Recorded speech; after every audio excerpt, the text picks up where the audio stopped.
Much. Hello, welcome to my talk. We are quantum science here. My name is Dr. Tsang. Today, I will talk about commercial applications of quantum computing. This is a fairly new field. Quantum computers have emerged in the last few years, and they are gradually becoming a practical tool for solving business problems. And today we will look at some cases, some examples, and some tests of using quantum computers to solve business problems. But to start with, what is a quantum computer, or what is quantum computing? Quantum computing is computing using quantum physics, especially the three properties of superposition, entanglement, tunneling. These three properties allows us to solve problems that are far too difficult for classical computers with relative ease. And now I'm going to talk a bit more about superposition, entanglement, and tunneling.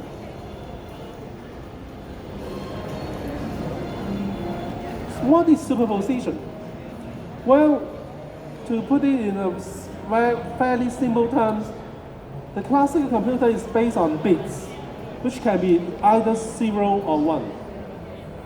But for a quantum computer, it is based on the qubit, which can be both 0 and 1.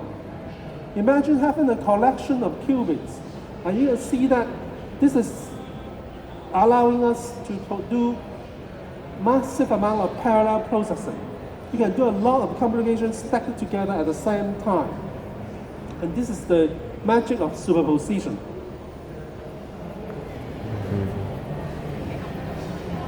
What's entanglement? Entanglement is the space that acts on top of superposition. It allows two or more qubits to link up, and they can remain entangled regardless of the distance between them.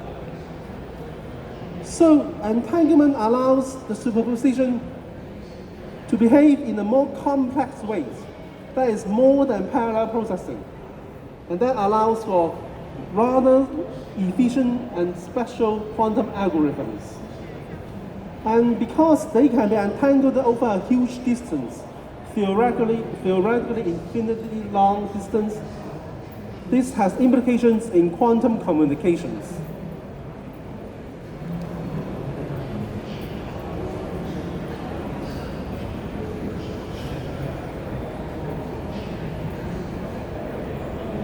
Okay?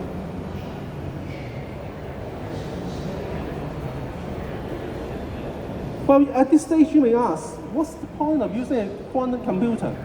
If it's not better, if it's not more efficient, if it's not faster, if it's not better quality solutions that we are getting. Now, in 2019, Google and UC Santa Barbara solved the challenging calculation using a 53-qubit quantum computer in 200 seconds. The estimated time for a classical computer to solve the same problem is around 10,000 years. Clearly, there's a massive advantage in using quantum computers. Of course, well, we don't have 10,000 years to test this out. This is based on an estimate. In February 2021, Google and D-Wave used the quantum annealing, another kind of quantum computers, to solve a real-world problem 3 million times faster than a classical computer. This demonstrated the advantage of using quantum computers, and we call this the quantum supremacy. So far, a few examples of quantum supremacy have been demonstrated in the field of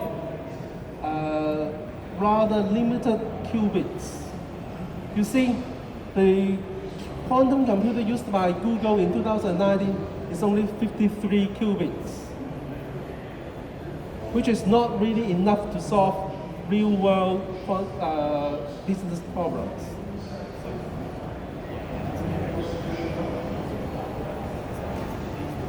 So, can you get your hands on a quantum computer? At this point, I think everybody would be interested in getting their hands on a quantum computer. Yes, the answer is yes. This is the good news. And the way you get your hand on a quantum computer is through quantum cloud platforms.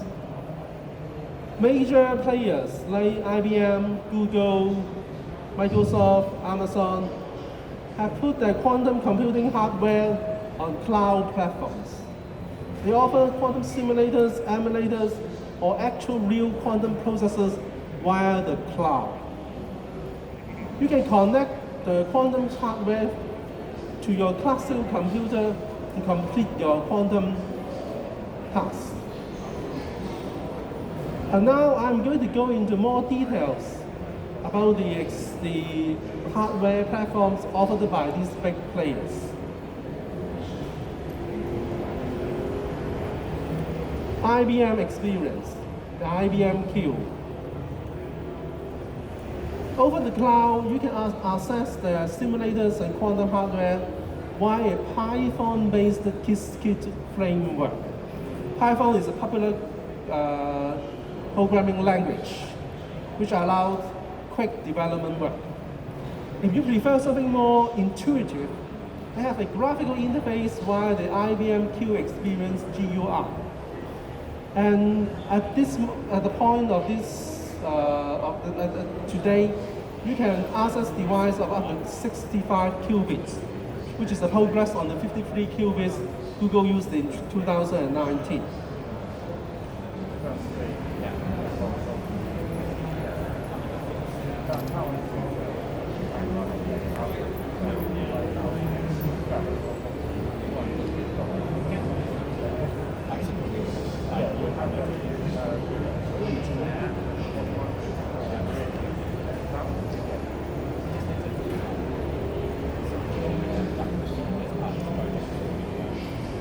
Okay, after a small hiccup, we get to Google.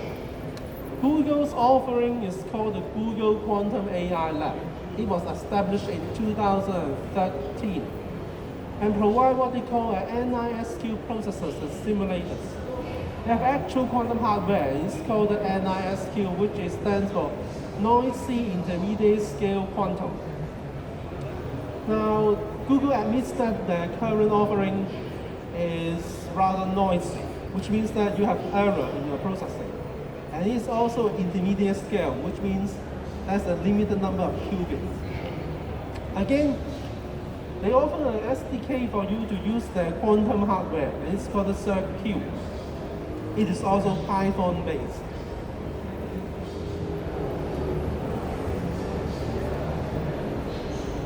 Amazon, another big player. Amazon offers what they call bracket. The difference between Amazon and the other player is that they have different hardware platforms available, allowing you to choose the one that's suitable to your problem.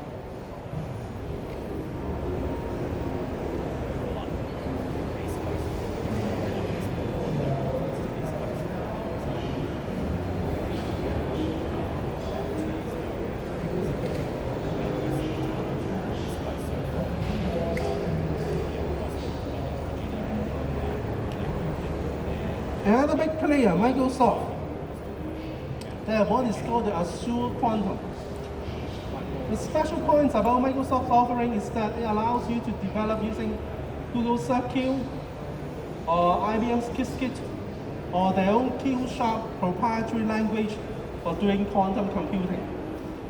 Similarly, you download the SDK and then you can use this programming language and framework to do your quantum computing. Again, you can access the quantum hardware or the simulators.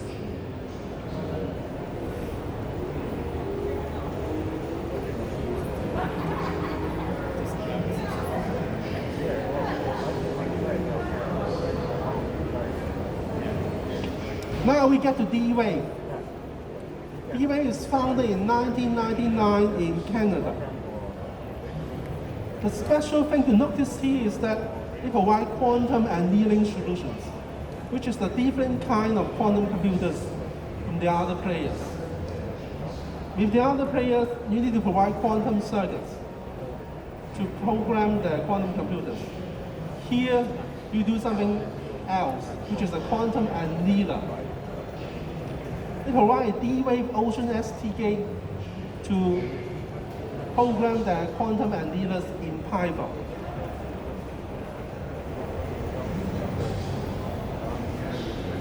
How about China? At this stage, we all know that China invests a lot in quantum computing. But with open platform, this is an example. It's called Origin Quantum, 本源量子 quantum computing company founded in Hefei, Anhui, China. Hefei, Anhui, 中國. They have a rather smaller real quantum computer that you can play with. It's only 24 qubits. You see there's a distance between what they can do and what the black players can do at this point. They also provide an SDK called the QPanda that allows you to program the quantum computers. They also offer simulators of up to 300 qubits.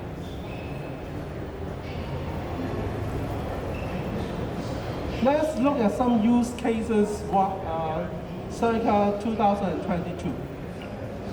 We will look at some optimization, some research case, some cryptography-based and some espionage-based case. We will look at some specific industries like the finance, material science, healthcare, or logistics.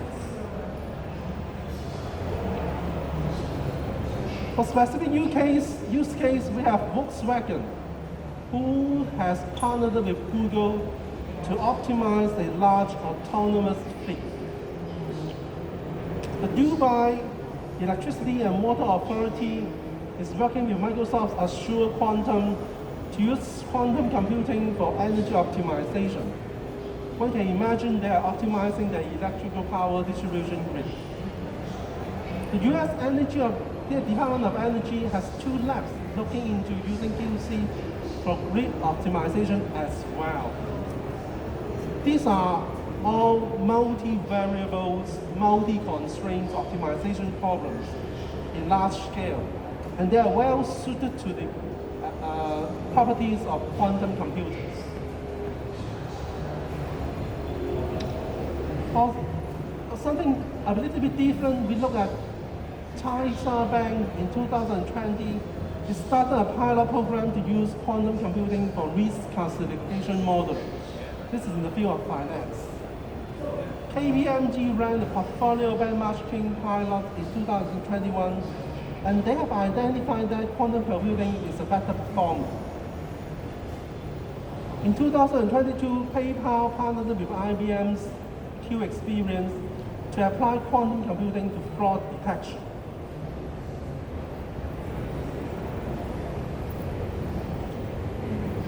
The health insurance company Anthem is planning to use IBM quantum computers to identify health anomalies. And then we have D-Wave, whose quantum annealers has been used by Toyota to predict and optimize traffic flows.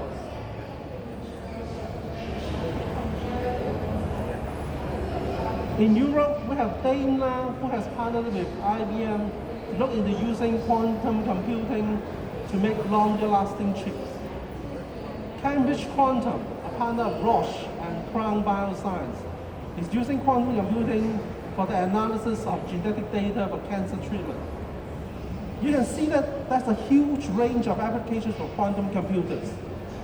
Basically, anything that requires multi-variables, multi-constraint optimization in large scale can benefit from the use of quantum computing.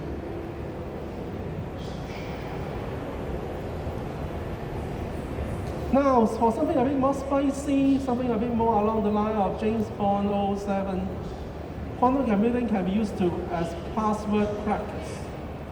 At the moment, password generators rely on the fact that it takes millions and millions of years to crack their password, to generate password for you as safe.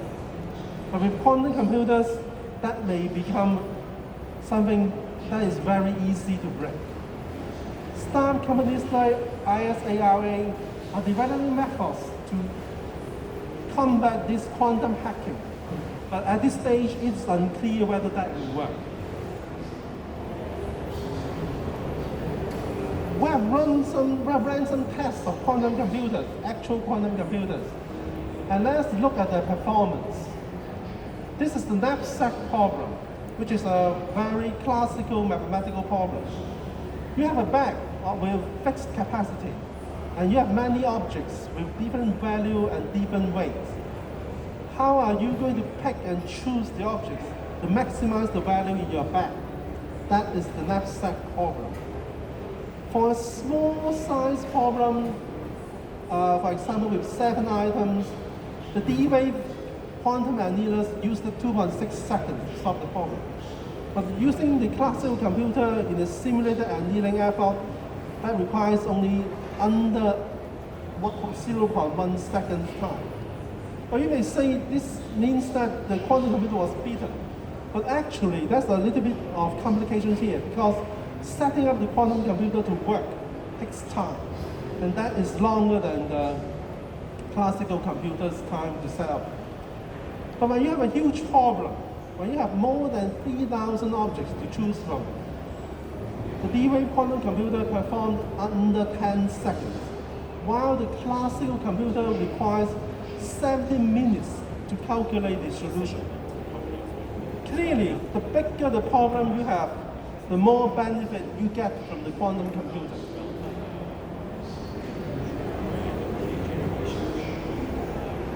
And then we have another problem that is very suitable for quantum computing, and that's the vehicle routing problem.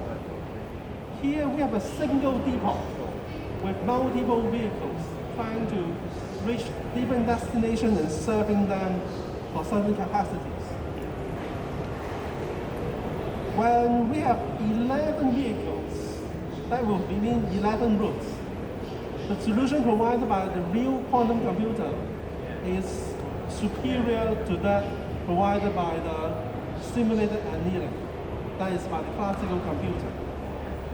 When we apply a more restrictive constraint, that is with fewer vehicles, 9 vehicles, the quantum solution still outperforms the simulated annealing. When we apply more constraints with 7 vehicles, the quantum computer provides a perfect solution while the simulated annealing has a lot of errors. You can see that for this computationally intensive problems, the combination of superposition, entanglement, and tunneling gives us better quality solution in shorter time frame.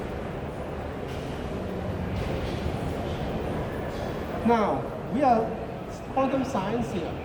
What can we do for you?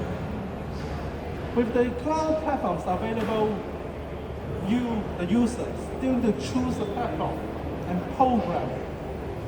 But quantum programming is very labor intensive, and mapping problems to quantum programs requires deep expertise. We at Quantum Science provide solutions.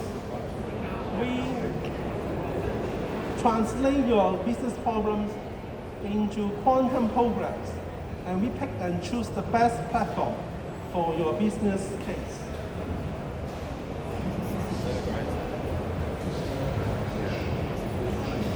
There are many areas, as we can see that now, there are many areas where quantum computers have advantages. And we would like to discuss with any of you areas that are of interest to you. For example, in vehicle routing, and maybe something more fancy, diet planning, battery design, traffic light optimization, even traditional Chinese medicine, we think we can help you to reach better solutions in shorter time. And then if there are other areas you think we can help you, we are open to discussions. And the thing to remember is that quantum computers are very good at multi-variable, multi-constraint optimizations. Thank you very much. We would like to entangle qubits with markers. I'm Dr. Tsang. I welcome you to visit us at our booth B12 to talk about the areas of interest to you. Thank you very much.